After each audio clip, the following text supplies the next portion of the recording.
Desa Onje, Kecamatan Repet, Kabupaten Purbalingga, merupakan desa yang menyimpan banyak misteri peninggalan masa lalu. Juga terkenal sebagai desa wisata religi. Kali ini saya akan menghubungkan bagaimana cara benar agar tidak musyrik melakukan lelaku mandi di Jojogan Telu atau Temburan 3 Desa.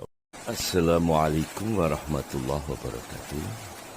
Sahabat tercinta, saya akan mengupas tentang misteri air, kemudian misteri Jojogan 3, bagaimana cara mandi, cara kungkum secara Islam. Menurut penjelasan Kepala Desa Onje bahwa kebanyakan para pelaku mandi kungkum di Jojogan 3 Onje berasal dari daerah sekitar maupun kebanyakan dari luar daerah. Dan sebelum mandi di Jojogan Telu sebaiknya kita minta izin dan minta bimbingan dari Kiai Maksudi, Imam Besar Masjid Said Kuning Onje. Menurut penjelasan beliau,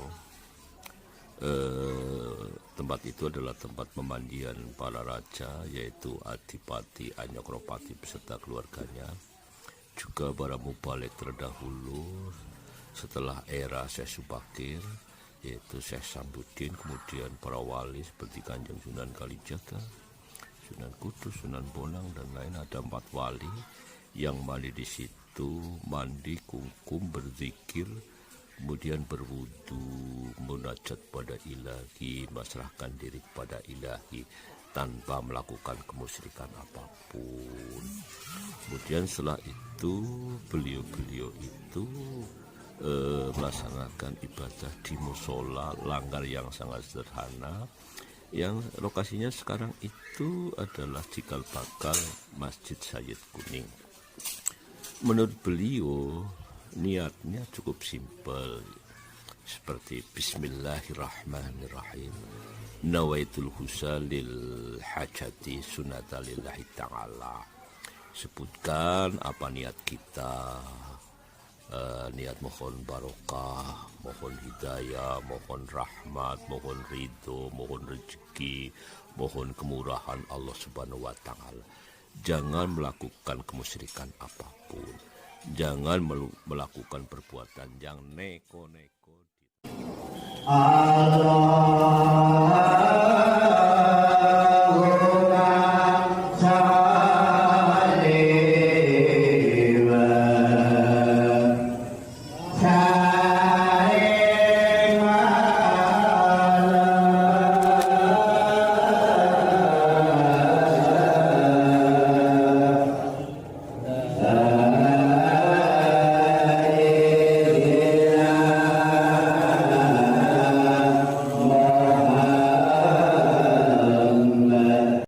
Untuk memasuki lokasi Jojogan Telu, kita bisa berjalan kaki, bisa berkendaraan roda 2 maupun berkendaraan roda 4.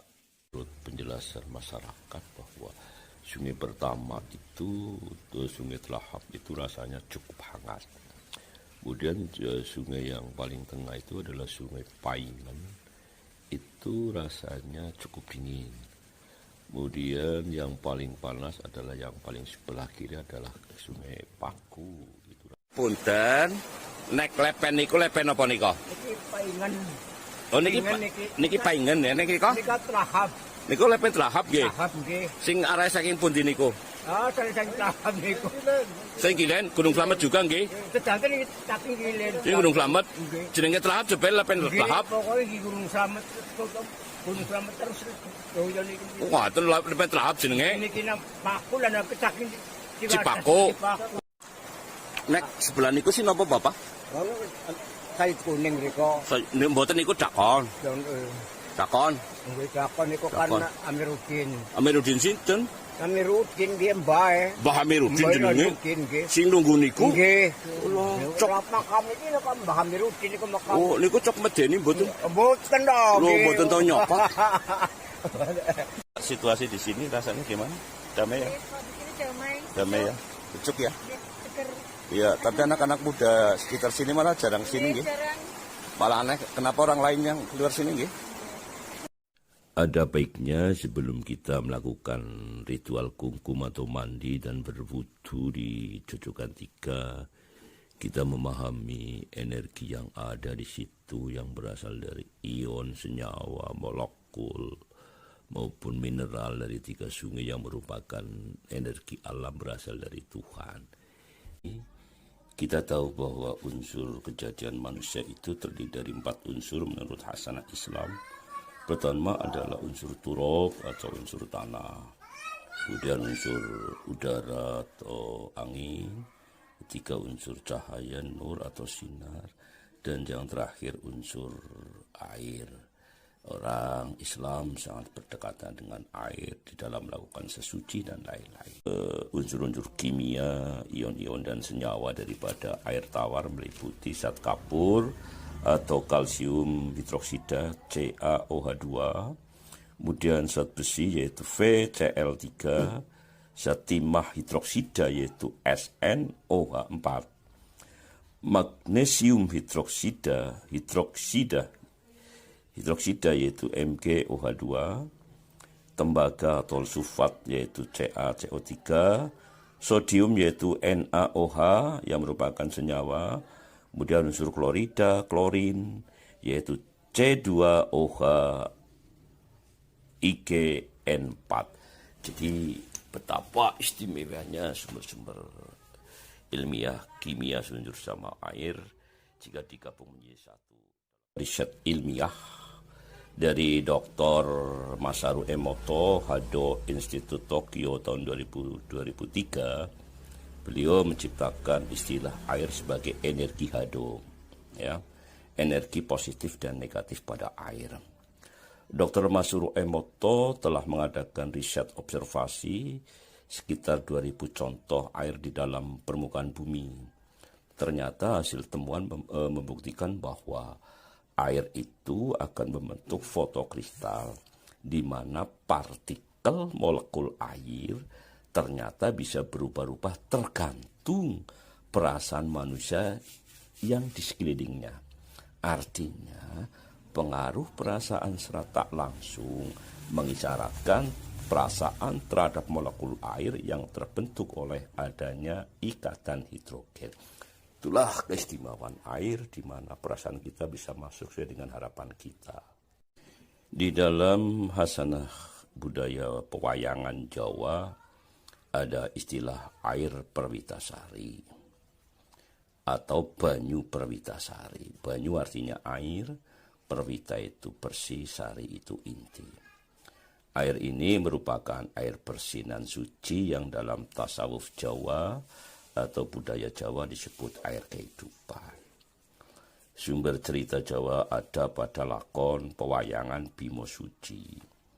Bima berkudara Raden Haryoseno sebagai ksatria Pandawa mempunyai suatu tekad yang tak susut, pada semangat mencari banyu perwitasari.